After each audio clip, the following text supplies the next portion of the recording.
Well, here's another one. Ephesians 4:26. Please explain it. Ephesians 4:26. Be ye angry and sin not.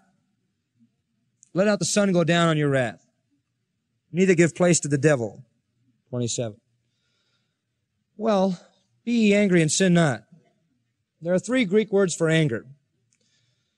Thumos, which is, explosive, turbulent emotion, boiling agitation, out of control, volatile, wham, that's when you start throwing stuff and hitting people, and it's mindless, it's wild. I don't know if you've ever been in a situation where somebody's like that and they have sort of a strength you can't cope with, that's thumos.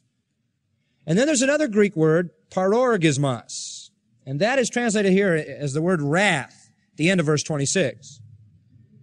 It says there, don't let the sun go down on your parorgismos.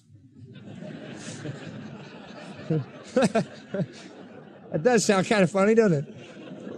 But parorgismos is less explosive than thumos. What it is that burning on the inside. It's that kind of, there's something about thumos that's there and it's done, right? Parorgismos is that burning, eating thing that just tears up. And that is absolutely forbidden. Absolutely forbidden. That is absolutely destructive. Then there is orge.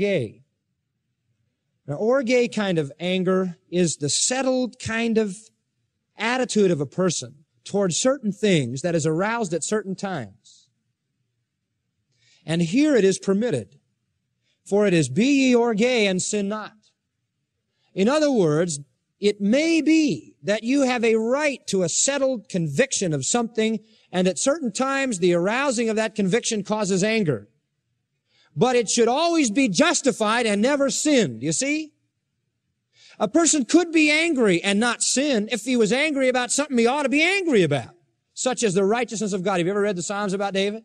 How David was so zealous for God, how his heart burned within him with vengeance toward the enemies of God, how he actually prayed, God, do something to those men. God, come down against those your enemies. He was angry with them, but he had a right to be angry. Jesus, going into the temple, made a whip and scourged the place, didn't he?